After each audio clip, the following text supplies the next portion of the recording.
Hello and welcome to yesterday's Airlines. In this video I'm going to be taking a look at some more of the wonderful custom models that have been made for me by my friend Dan Tung of DT Custom Models.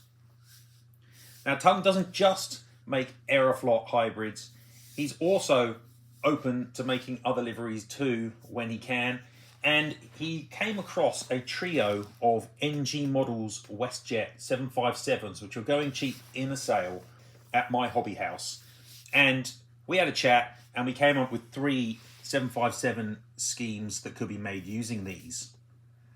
Obviously the best thing about the Westjet livery on the 757 is there isn't much of it, which makes it easy to customize, so you just got to remove the titles from the fuselage and tail.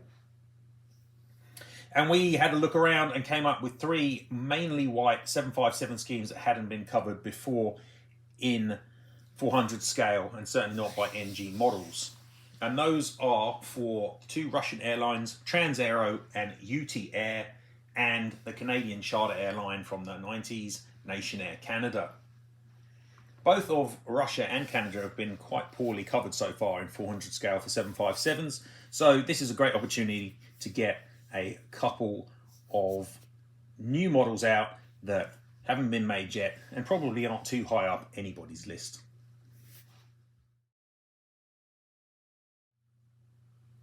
The first model to look at is in the colours of Nationair Canada, or at least it's in some of the colours of Nationair Canada, because the Nationair scheme that most of their 75s wore had a belly as well, a grey belly area. So this is in a partial scheme itself, it's a hybrid, and it is a 757 GBPEA, which was leased from British Airways. It's in service of Caledonia and several others, and it served for a couple of periods in the December 1990 to March 91 and December 92 to March 93, so those winter periods in Canada.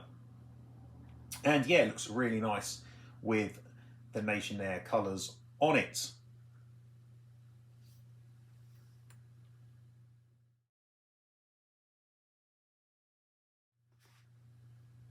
The second 757 is in the colours of Transaero. This one is also from the 1990s. Transaero was the first private airline in Russia and a real trendsetter through the 90s, taking on Western equipment when almost everyone else was operating Tupolevs. And they picked up a pair of 757s from GPA in 1994, followed by another trio in 95 on lease from ILFC. All of them were Irish registered. This one, EICGJX, was named Seattle in honour of Boeing, presumably. All of the 75s left the fleet in 98, and the Russian financial crisis made it unaffordable for Transaero to keep the leases up.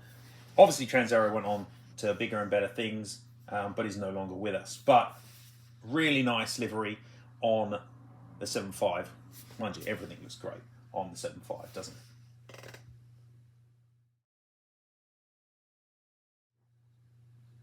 And the last of this trio of 757s is the most modern.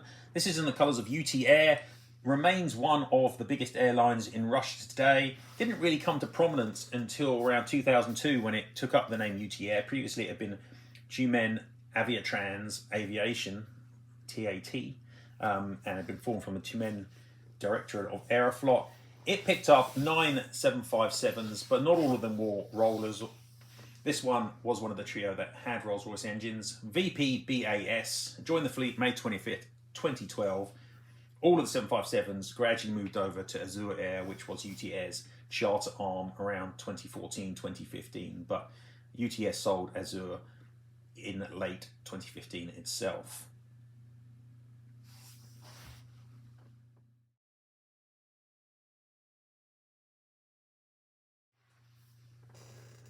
So that's a quick look around the DT Custom 757s made for me by my friend Dan Tung. Thank you very much to him for putting the effort in to produce these. I know it's not as easy to customize NG as it is other brands.